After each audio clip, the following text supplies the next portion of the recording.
Praise the Lord. இந்த நாளிலே உங்கள் இக்கட்டு காலம் முடிவுக்கு வரப்போகிறது. இக்கட்டுனா என்ன? உங்கள் வருமானத்தை வேறு யாரோ சாப்பிட்றது, உங்கள் வருமானம் வேறு எங்கேயோ போகுது, யாரோ ஒருவர் உங்களை கண்ட்ரோல் பண்ணி ஆள்றாங்க. இந்த சிச்சுவேஷனில் நீங்கள் போயிட்டுருக்கீங்களா? இந்த வார்த்தை உங்களுக்கு தான். நெகேமியா 9வது அதிகாரம் 37வது வசனத்தில் பார்த்தீங்கன்னா, அதன் வருமானம் எங்கள் பாவங்களின் நிமித்தம் நீர் எங்கள் மேல் வைத்த ராஜாக்களுக்கு திரளாய் போகிறது. ஆம் பிரியமானவர்களே, நாம் பாவம் செய்யும்போது வருமானம் எங்கேயோ போய் கொண்டிருக்கிறது. சங்கீதம் 128 பார்த்தீங்கன்னா, உன் கையின் பிரயாசத்தை நீ சாப்பிடுவா, உனக்கு பாக்கியம் நன்மை உண்டாயிருக்குன்னு சொல்கிறாங்க ஏசப்பா. அப்படின்னா நீங்களும் நானும் வருமானம் பெருக்கமுள்ளவர்களாக இருக்கணும். ஆனால் அதில் குறைபாடு இருக்கிறது. சில பேரோட வாழ்க்கையில் பார்த்திங்கன்னா, மனதில் ஒரு சந்தோஷமும் இல்லை, சமாதானமும் இல்லை. சிலரோட சரீரத்தில் பார்த்திங்கன்னா வியாதி, பயங்கர வியாதி, வேதனை. சிலரோட வீட்டில் பார்த்திங்கன்னா வருமானத்தை வட்டி கட்டி கொண்டுட்டு இருக்காங்க. எதுவும் காசு சேர்த்து வைக்க முடியல, அநியாயமாக காசு வேஸ்ட் ஆகுது. இது எதனால் தெரியுமா? உபாகமம் 31:16-17 வசனங்கள் பார்த்திங்கன்னா, அந்நிய தெய்வங்களை பின்பற்றினால் இந்த மாதிரி இக்கட்டுக்குள் வந்துடுவோம். அந்நிய தெய்வங்கள்னால் நீங்களும் நானும் ஒன்றும் வேறு விக்கிரகத்தை போய் வணங்க போகிறது கிடையாது, எந்த விக்கிரக கோயிலுக்கும் போக மாட்டோம்.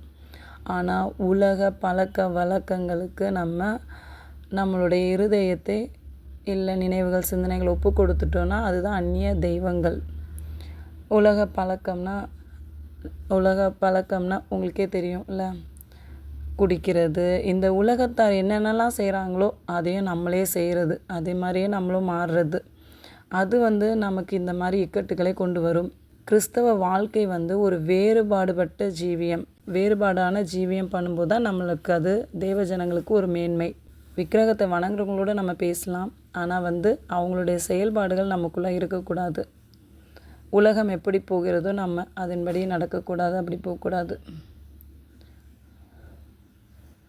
1 ராஜாக்கள் 5:4 பார்த்தீங்கன்னா, சாலமோன் ஒரு பெரிய ஞானி, சரியா? இப்போது இந்த காலத்தில் இருக்கிற பாஸ்டர்ஸ்க்கெலாம் கூட அவர் உபதேசம் பண்ணுவார். அவர் பெரிய பிரசங்கின்னு ஒரு சாப்டர் எழுதியிருக்காங்க. அப்போது சாலமோன் அவரும் ஒரு ஞான உள்ள மனுஷன். 1 ராஜாக்கள் 5:4 பார்த்தீங்கன்னா, அவரோட ஆட்சியில் ஒரு இளைப்பாறுதல், விரோதிகளே இல்லை, நல்லா ஸ்மூத்தாக போச்சு, சந்தோஷமாக போச்சு. ஆனால் 1 ராஜாக்கள் 11வது அதிகாரத்தில் பார்த்தீங்க அப்படின்னா, அவர் என்ன பண்ணுறாருன்னா, அவருடைய நாட்களில் எகிப்திலிருந்து வந்த விக்கிரகத்தை வணங்குகிற இனத்திலிருந்து ஒரு பெண்ணை திருமணம் பண்ணுகிறார். அதுதான் அவர் பண்ணுற பெரிய தப்பு. விக்கிரக குடும்பத்துலேருந்து பெண் எடுத்து அவர் அதை திருமணம் பண்ணிவிட்டு அப்புறம் அந்த அந்நிய தெய்வங்களை வணங்க ஆரம்பிக்கிறார். அதனால தான் அவர் ஏசுவை விட்டு தூரமாக போயிட்டார். அப்புறம் அவருக்கு விரோதமாக எதிரிகளை கர்த்தரே எழுப்பினார். இந்த மாதிரி அவருடைய முடிவு மோசமாக போச்சு. அந்த இக்கட்டுகள் அவரை பாதாளம் வரைக்கும் இழுத்துட்டு போயிடுச்சு. சங்கீதம் 71:20 பார்த்தீங்க அப்படின்னா, தாவீது ராஜா சொல்கிறாரு, என்னை இக்கட்டு பாதாளத்துக்கு நான் போயிட்டேன், என் இக்கட்டுலேருந்து என்னை விடுவீங்க, தூக்கி விட்டுட்டீங்க ஏசப்பா அப்படின்னு சொல்கிறாரு. அப்போது இந்த இக்கட்டுகள்லாம் பாதாளம் வரைக்கும் கொண்டு போயிடும். இப்போ இந்த கடன் பிரச்சனைன்னு பார்த்துக்கோங்களேன். எத்தனை பேர் கடன் பிரச்சனையில் அதை எதிர்த்து ஃபேஸ் பண்ண முடியாமல் எத்தனை பேர் தற்கொலை பண்ணிக்கிட்டாங்க பார்த்தீங்களா? லைஃப்பில் நம்ம செய்திகள் கேட்குறோம். இந்த இக்கட்டுகள் நம்மளை பாதாளம் வரைக்கும் கூட கொண்டு போயிடும். ஸோ நம்ம ரொம்ப கேர்ஃபுல்லாக இருக்கணும். சரி, இக்கட்டுன்னு சொல்லிகிட்ருக்கேன். இது என்ன இக்கட்டு? யோபு 5வது அதிகாரத்தில் 19வது வசனத்தில் பார்த்தீங்க அப்படின்னா, 6 இக்கட்டுகளுக்கு உம்மை நீங்களாக்குவார், 7ஆவதிலும் பொல்லாப்பு உம்மை தொடாது. இங்கே பார்த்தீங்கன்னா யோபு ஒரு உத்தமன், ஆனால் அவருக்கு எவ்வளோ ஒரு பெரிய இக்கட்டு வந்துச்சு பார்த்தீங்களா? ஒரே நாளில் 10 பிள்ளைங்க இறந்து போயிடுறாங்க. ஆடு மாடு ஒட்டகங்கள் எல்லாமே இறந்து போயிடுது. ஒரு கோடீஸ்வரனாக இருந்த மனிதன் பிச்சைக்காரனாய் மாறுகிறார். அவருடைய உடம்பில் பார்த்திங்கன்னா நோய். இதெல்லாம் பார்த்து அவருடைய சிநேகிதர்கள் சொல்கிறாங்க, 6 இக்கட்டுகளுக்கும் உன்னை நீங்களாக்கிடுவார், 7ஆவதிலும் பொல்லாப்பு உனக்கு தொடாது அப்படின்னு சொல்கிறாரு. இந்த இக்கட்டுக்கு மத்தியிலையும் அவர் தேவனை மறுதளிக்காமல் இருந்தார். கர்த்தர் கொடுத்தார், கர்த்தர் எடுத்தார், கர்த்தர் நாமத்துக்கு ஸ்தோத்திரம்னு சொன்னார் யோபு. அவர் இந்த இக்கட்டுக்களை அவர் தைரியமாக இந்த இக்கட்டுக்களின் மத்தியிலையும் அவர் கர்த்தருக்குள் தன்னை திடப்படுத்தி கொண்டார். ஆம் பிரியமானவர்களே, தாவீது கூட எல்லாவற்றையும் இழந்தார்.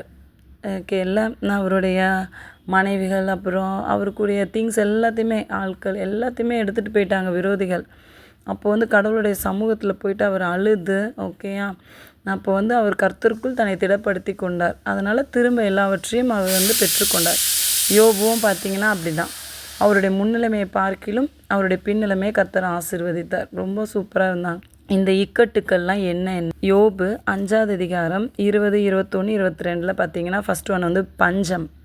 உங்கள் வாழ்க்கையில் பஞ்சம் இருக்குது அப்படின்னா நீங்கள் ஒரு பெரிய இக்கட்டில் இருக்கீங்க.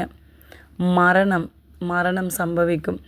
அதாவது மரணம்னா ஆவிக்குரிய மரணம் இருக்குது, சரீர மரணம் இருக்குது.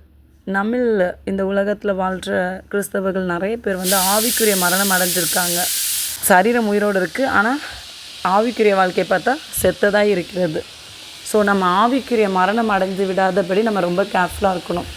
எந்த நேரத்துலையும் ஏசப்பாவை மறுதளித்து விடாதபடி நம்ம கேர்ஃபுல்லாக இருக்கணும். 3வது பார்த்திங்கன்னா யுத்தம்.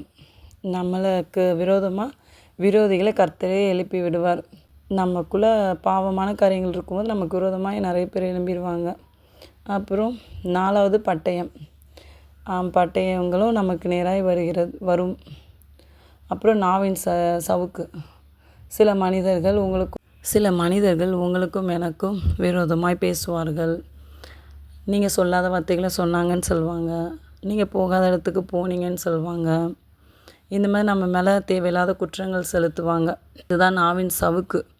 யோபுக்கு வந்து அவங்களுடைய மனைவி சொன்னாங்கள்ல, தேவனை வந்து மறுதளித்து விட்டு ஜீவனை விட்டுருன்னு சொன்னாங்க. இதுதான் நாவின் சவுக்கு.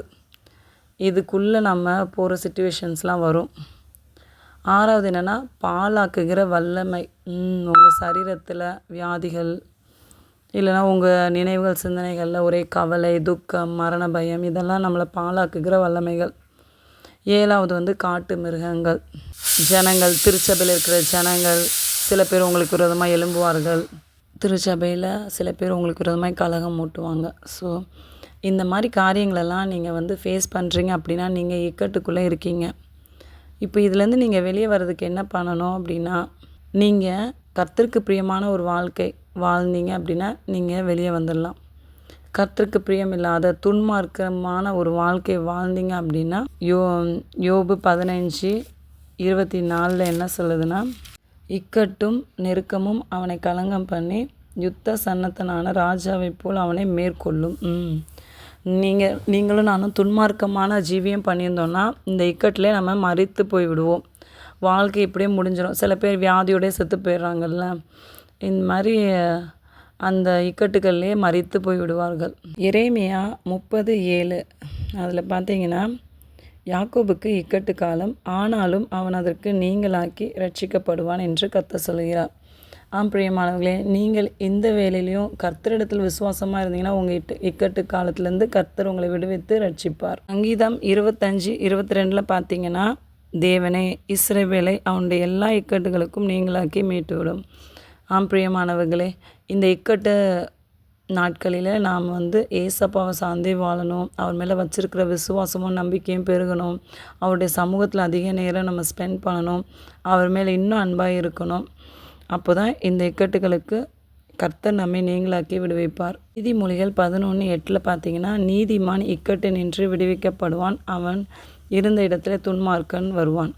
நீங்கள் நீதிமானாக இருந்து பரிசுத்தமுள்ளவர்களாக இருந்தீங்கன்னா இந்த இக்கட்டுகள்லேருந்து கண்டிப்பாக விடுதலையாக்கப்படுவீங்க. இந்த இக்கட்டுகள் வரும்போது கர்த்தருக்குள் நீங்கள் ஒரு இளைப்பாறுதலை பெற்றுக்கொள்வீங்க. ஒரு சந்தோஷம், சமாதானம் இருக்கும். இந்த இக்கட்டு பாதாளம் வரைக்கும் கொண்டு போயிடும். அதனால் நம்ம வந்து பின்மாற்றம் அடைஞ்சிடக்கூடாது. நம்ம கர்த்தரையே சார்ந்து வாழ்வோம். இக்கட்டு காலத்திலேருந்து கர்த்தர் உங்களை விடுவிக்க வேண்டும் என்று நான் ஜெபிக்கிறேன்.